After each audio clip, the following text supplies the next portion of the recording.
नमस्कार, आप सुन रहे हैं फेसलेस फोकस ऑडियो बुक। आज हम बात करने वाले हैं निक ट्रेंटन की स्टॉप ओवर थिंकिंग बुक के बारे में। इस किताब में निक ट्रेंटन हमें ये सिखाते हैं कि बार बार सोचते रहना यानी ओवर थिंकिंग कैसे हमारी खुशी, हमारे फैसलों और यहाँ तक कि हमारे रिश्तों को भी नुकसान पहुंचा सकता है। क्या आप भी छोटी छोटी बातों को लेकर घंटों सोचते रहते हैं? क्या आपके दिमाग में एक ही बात बार बार घूमती रहती है? अगर हाँ, तो ये ऑडियो बुक आपके लिए है। इस वीडियो के अंत तक आप जान पाएंगे ओवर थिंकिंग की असली वजह क्या है, इससे बाहर निकलने के आसान और असरदार तरीके, और कैसे आप अपने दिमाग को शांत करके एक खुशहाल और फोकस्ड जिंदगी जी सकते हैं। यदि आप किसी भी चीज या हर चीज के बारे में बहुत अधिक सोचते हैं, तो निक ट्रेंटन की स्टॉप ओवर थिंकिंग एक किताब है जिसे आपको अभी पढ़ने की जरूरत है। किसी भी प्रकार के तनाव का सामना करना पड़ रहा है तो ये किताब आपका नजरिया बदल देगी और आपको शांति और शांति के द्वीप पर उड़ान भरने के लिए पंख देगी। अभी पढ़ें और आनंद प्राप्त करें। ओवर थिंकिंग तब होती है जब आप किसी चीज पर, आमतौर पर किसी समस्या या निर्णय के बारे में सोचने में बहुत ज्यादा समय और ऊर्जा, एनर्जी खर्च करते हैं, जिससे आप अनप्रोडक्टिव और तनावपूर्ण, स्ट्रेसफुल हो जाते हैं। ये वैसा ही है जब आप अपने दिमाग में एक ही तरह के विचार दोहराते रहते हैं, अलग अलग सिनेरियोज की कल्पना करते हैं या इस बात की चिंता करते हैं कि क्या हो सकता है। चीजों के बारे में सोचना ठीक है, लेकिन जब आप इसे बहुत ज्यादा करते हैं और यह आपको तनावपूर्ण या अटका हुआ महसूस कराने लगता है, इसे ही ओवर थिंकिंग कहा जाता है। यह ऐसा है जैसे आपका दिमाग कोई क्लियर और मददगार समाधान ढूंढने के बजाय इधर उधर घूम रहा है। आज इसी समाधान को हम ढूंढने वाले हैं। अगर आपकी भी समस्या अत्यधिक सोच की है, तो आज यह इस समस्या का आखिरी दिन है। परिचय। आज हम बात करने वाले हैं स्टॉप ओवर थिंकिंग किताब के बारे में, जिसे निक ट्रेंटन ने लिखा है। इस किताब के समरी में आप चिंता को कम करने और अपने दिमाग पर नियंत्रण हासिल करने के प्रभावी, इफेक्टिव तरीके सीखेंगे। भटकता हुआ मन दुखी मन होता है। अगर आप पिछली घटनाओं को एनालाइज करने और आने वाले पलों के बारे में इस हद तक चिंता करते हैं कि एक मामूली काम पर ध्यान केंद्रित नहीं कर पा रहे हैं, तो आप जरूरत से अत्यधिक सोच रहे हैं। हम में से बहुत से लोग आदतन ओवर थिंकर बन गए हैं, क्योंकि इससे हमें यह भ्रम, इल्यूजन होता है कि हम जिस समस्या के बारे में ज्यादा सोच रहे हैं, उसके समाधान के बारे में कुछ कर रहे हैं। ऐसी सोच के साथ अत्यधिक सोच से छुटकारा पाना लगभग असंभव है, भले ही आप एक सही प्लान बना लें। लेकिन अगर आपकी चिंता बढ़ेगी तो दिमाग ओवर थिंकिंग करता रहेगा। आपकी चिंता को तेजी से कम करने और दिमाग को नियंत्रण करने के लिए इसकी जड़ों पर काम करना होगा, जो आप इस समरी में सीखेंगे। किताब को आसानी से समझने के लिए हमने इसके महत्वपूर्ण बातों को 7 चैप्टर्स में एक्सप्लेन किया है। तो चलिए शुरू करते हैं। नल चैप्टर 1, ओवर थिंकिंग रोकने के तरीके। तरीका 1, 5-4-3-2 5-4-3-2 तरीका आपके दिमाग को इतनी देर तक विचलित, डिस्ट्रैक्ट कर देगा कि आप नियंत्रण की फीलिंग दोबारा पा सकें। डॉक्टर इस तरीके का इस्तेमाल मरीजों को घबराहट से जुड़ी परेशानी से उबरने में मदद करने के लिए करते हैं। 5 से 1 तक उल्टी गिनती इस तरह काम करती है। तनाव के दौरान धीरे धीरे 5 से 1 तक उल्टी गिनती करें। जैसे ही आप उल्टी गिनती करते हैं, अपनी 5 सेंसेस में से एक को शामिल करने के लिए हर संख्या को एक साइन के रूप में इस्तेमाल करें। 5 पर अपने आसपास के माहौल में 5 चीजों को देखें। 4 पर 4 अलग अलग साउंड सुने। 3 पर 3 फीलिंग्स को महसूस करें। 2 पर 2 स्मेल्स का पता लगाएं। 1 पर किसी एक स्वाद को पहचानें। घंटों में न फैल जाए।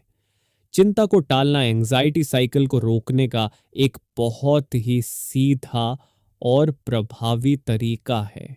हम शायद ही कभी अपनी जीवन से चिंता को खत्म कर सकते हैं, लेकिन जागरूकता के साथ इसकी शुरुआत और अवधि, ड्यूरेशन को सीमित कर सकते हैं।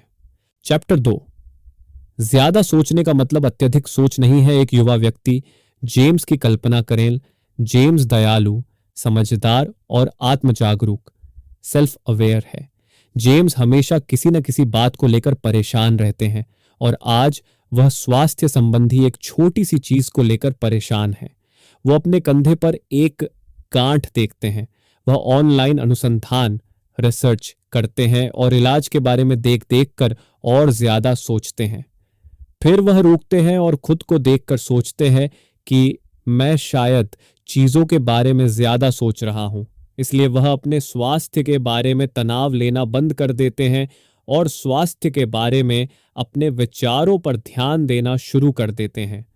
वह सोचते हैं कि हो सकता है कि मुझे सच में किसी इलाज की जरूरत हो, लेकिन किस तरह के।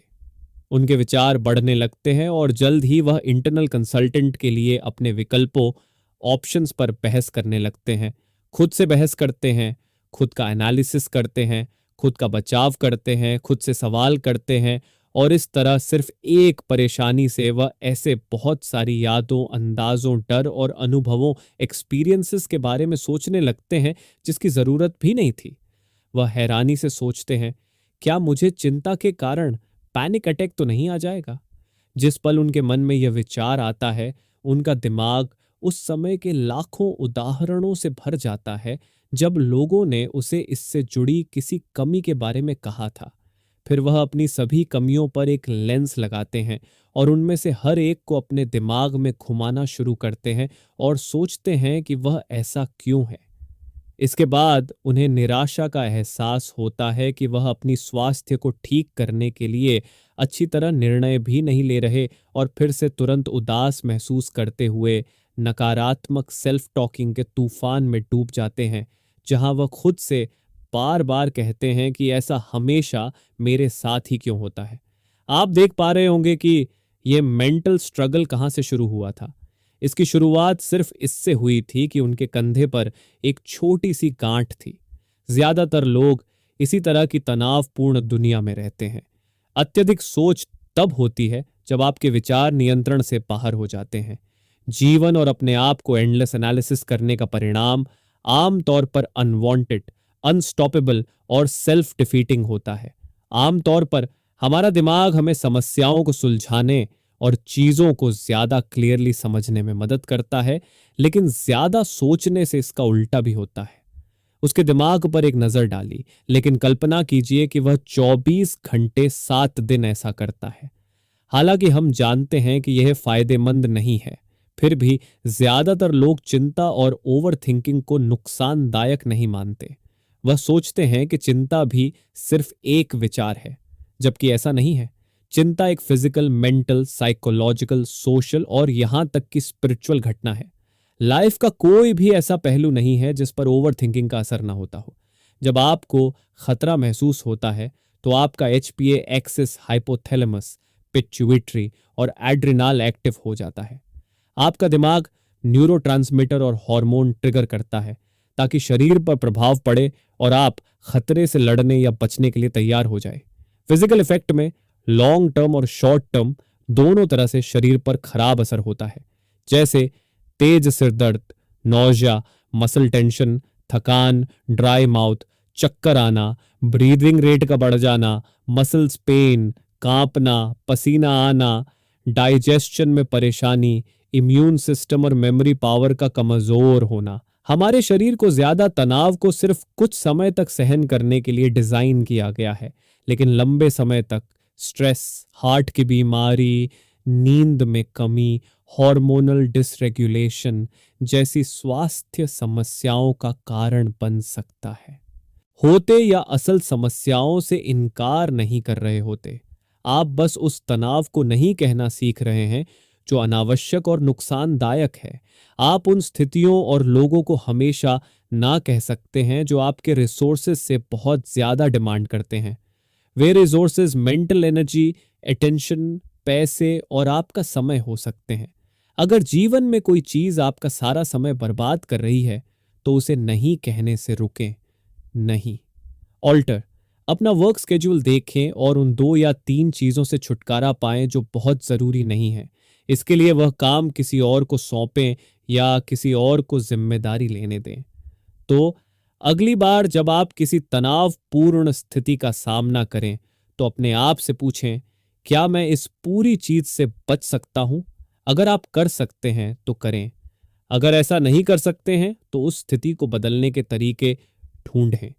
आपके पास हमेशा दूसरों से अपना व्यवहार बदलने के लिए कहने का विकल्प होता है। उदाहरण के लिए, अगर बार बार आपके बाल आपके अनुसार नहीं काट रहा तो उन्हें ठीक से काटने के लिए कहें।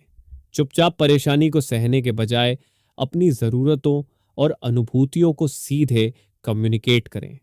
अगर आप अपने दोस्त को साफ साफ ये नहीं बताते हैं कि उसके बेवकूफ़ी वाले चुटकुले आपको ठेस पहुंचाते हैं, तो चुपचाप बैठकर उसे सुनने की बजाय उसे ये बताएं कि आप कैसा महसूस करते हैं और उसे रुकने के लिए कहें। हम जीवन में हर तनाव से बच नहीं सकते हैं, लेकिन ये घटनाएं कैसे होते हैं, इसमें हमारा ही योगदान होता है। स्ट्रेस कम करने के लिए लोगों से बात करें। इसके अलावा अगर आप उस स्थिति को टाल नहीं सकते तो उस समय को पास करते हुए तनाव टालने का तरीका अपनाएं। उदाहरण के लिए, अगर सैटरडे को ही स्टोर पर जा सकते हैं, उसके अलावा समय नहीं मिल पाता, तो अपने फ़ोन पर हमारी ऑडियो बुक चलाएं और शॉपिंग करते समय इसे सुनें। अगर आप किसी बोरिंग पार्टी में जाने को टाल नहीं सकते तो जाएं, लेकिन शुरुआत में क्लियरली कह दें, दुर्भाग्यवश मुझे 1 घंटे में जाना होगा। इस तरह जिस तनाव से आप बच नहीं सकते तो अपने आप से पूछें कि आप इसे बदलने के लिए क्या कर सकते हैं। अगर आपका जवाब ज्यादातर ना है तो आपको एक कदम आगे बढ़कर इसे स्वीकार करने की जरूरत होगी। एक्सेप्ट। सबसे पहले, अगर आप किसी चीज को नापसंद करते हैं तो इस बारे में क्लियर रहें। स्वीकारना का मतलब यह दिखावा करना नहीं है कि आप वैसा महसूस नहीं करते जैसा आप सच महसूस कर रहे हैं, बल्कि वही दिखाना है जो आप सच में महसूस कर रहे हैं।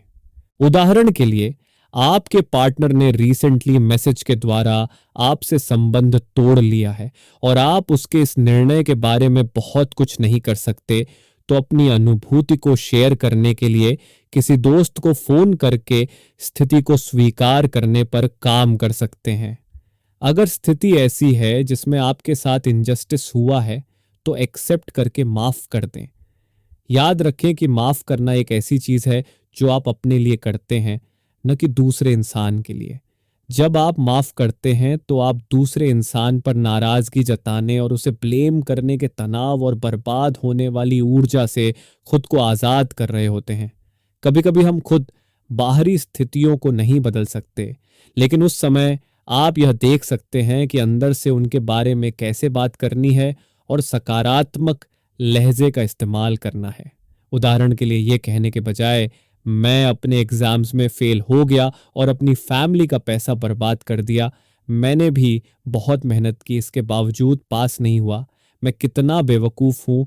आप कह सकते हैं, मैंने गलती की है और मैं इससे खुश नहीं हूँ, लेकिन यह एक घटना मुझे परिभाषित नहीं करता। मैं इन गलतियों से सीखकर आगे बढ़ूंगा और अगली बार बेहतर प्रदर्शित करूंगा। एक्सेप्टेंस का मतलब यह नहीं है कि जो हुआ उससे हम सहमत करते हैं या आपको यह पसंद है और इसे बदलने की कोशिश नहीं करनी चाहिए। इसका मतलब सिर्फ यह है कि हम उस चीज को शांति से स्वीकार करते हैं जिसे आप हकीकत में नहीं बदल सकते, इसलिए उस पर ध्यान केंद्रित करें जो आप कर सकते हैं। अडैप्ट। लॉन्ग टर्म में अगर आप कस्टमाइजेशन कर सकें तो तनाव को बहुत अच्छी तरह से मैनेज कर सकेंगे। कस्टमाइजेशन का मतलब है आपके दुनिया को देखने के नजरिए, आपके लक्ष्यों, आपके बिलीव्स और एक्सपेक्टेशंस में जरूरत के अनुसार बदलाव करना। किसी ऐसे इंसान की तरह न बने जो परफेक्शनिस्ट मानसिकता का है और हमेशा परफेक्शन के चक्कर में इसलिए तनाव में रहता है क्योंकि वह अक्सर भी अपने तय किए हुए स्टैंडर्ड्स को पूरा नहीं कर पाता। तो तनाव को खत्म करने का सबसे अच्छा तरीका यह नहीं है कि वे सुपरमैन बनने का रास्ता ढूंढे, बल्कि अपनी एक्सपेक्टेशंस को कम करें ताकि उसकी नई एक्सपेक्टेशन ज्यादा सूटेबल और हकीकत के अनुसार हो।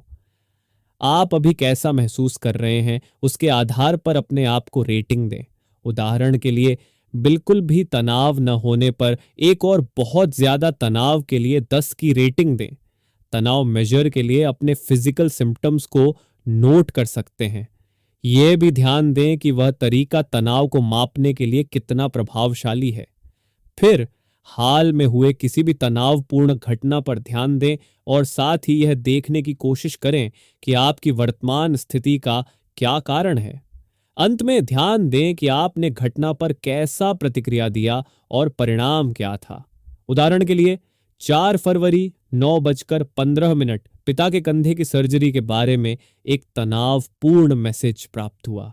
यह देखकर थोड़ा थोड़ा थका हुआ महसूस होने लगा, पेट में अजीब सा महसूस होने लगा, काम पर ध्यान केंद्रित करने में परेशानी होने लगी। आपको लगता है कि ऐसा इसीलिए महसूस हो रहा है क्योंकि आपको उनके साथ कुछ बुरा ना हो जाए इसकी चिंता है, इसलिए आप मैसेज का रिप्लाई देने से बच रहे हैं। लेकिन आपको पता है कि इससे समस्या और भी बढ़ सकती है। हर बार जब आपको अपना मूड बदलता हुआ महसूस हो या जब काफी तनाव हो तो कहीं लिख लें। कुछ दिनों या एक हफ्ते बाद उस डायरी को लें, फिर उसे विश्लेषित करते हुए तनाव पैटर्न को ढूंढें। जैसे तनाव के सबसे कॉमन कारण क्या हैं, यानी आम तौर पर तनाव में अचानक मूड बदलने से पहले क्या होता है और इन घटनाओं ने पिछले दिनों आपकी उत्पादकता प्रोडक्टिविटी को कैसे प्रभावित किया। आपने इन घटनाओं पर इमोशनली और प्रैक्टिकली कैसे प्रतिक्रिया दिया और क्या आप जागरूक हैं? क्या आप तनाव के ऐसे लेवल्स की पहचान कर पा रहे हैं जो आपकी उत्पादकता के लिए आरामदायक और फायदेमंद हो? जब आप इस तरह अपनी तनाव डायरी को एनालाइज करते हैं तो रियल डेटा के साथ काम कर रहे होते हैं जो आपको प्रैक्टिकल बदलाव करने में मदद कर सकते हैं। आप कुछ बदलावों के बारे में हैरान होने लगेंगे और तुरंत बदलाव करने में सक्षम होंगे। आपको हमेशा तनाव डायरी रखने की जरूरत नहीं है।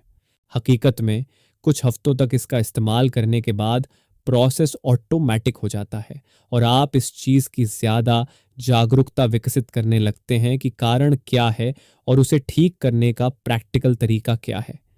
एक बार जब आप अपने जीवन में तनाव के असल कारणों को समझ लेते हैं तो ठीक करने के लिए 4S टेक्निक का इस्तेमाल कर सकते हैं या तनाव को कम करने के लिए अपनी लाइफस्टाइल या शेड्यूल को संगठित करें।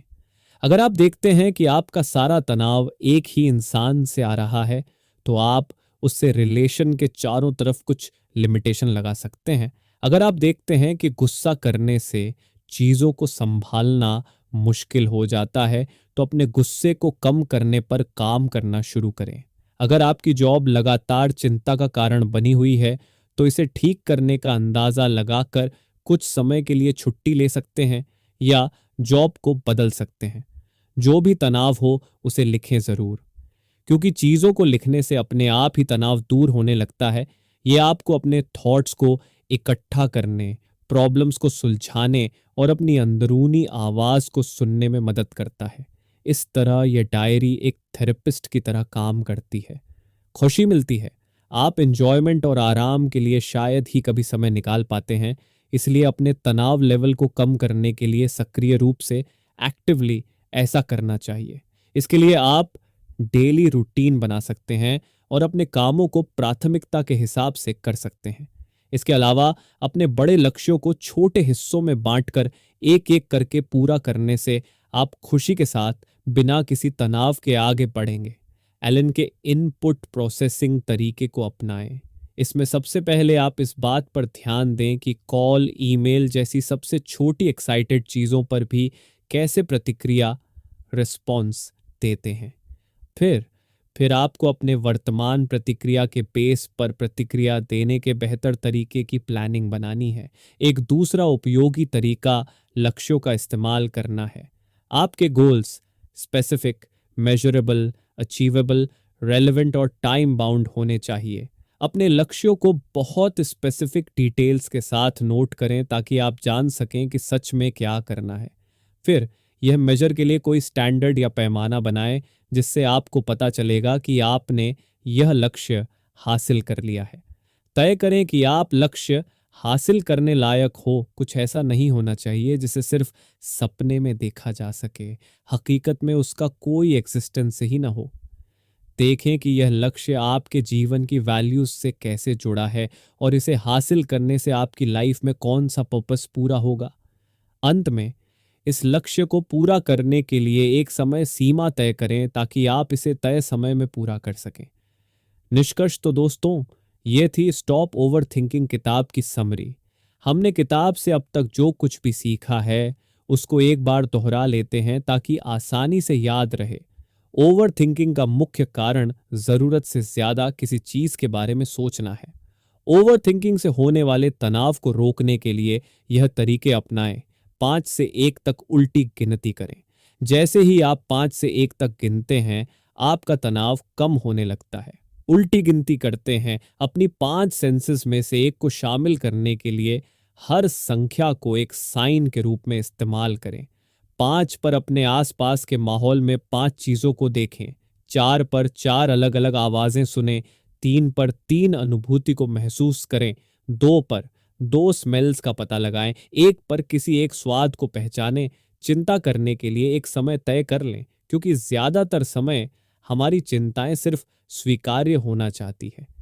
चिंता करने के लिए एक निर्धारित समय तय करके आप अपनी चिंता को स्वीकार करते हैं और इसे समय के एक छोटे हिस्से तक ही सीमित रखते हैं। और कई बार तो वह समय आते आते चिंता याद ही नहीं रहती। और आखिरी तरीका है, अपने जीवन में और आसपास सकारात्मक चीजों पर ध्यान दें। धन्यवाद।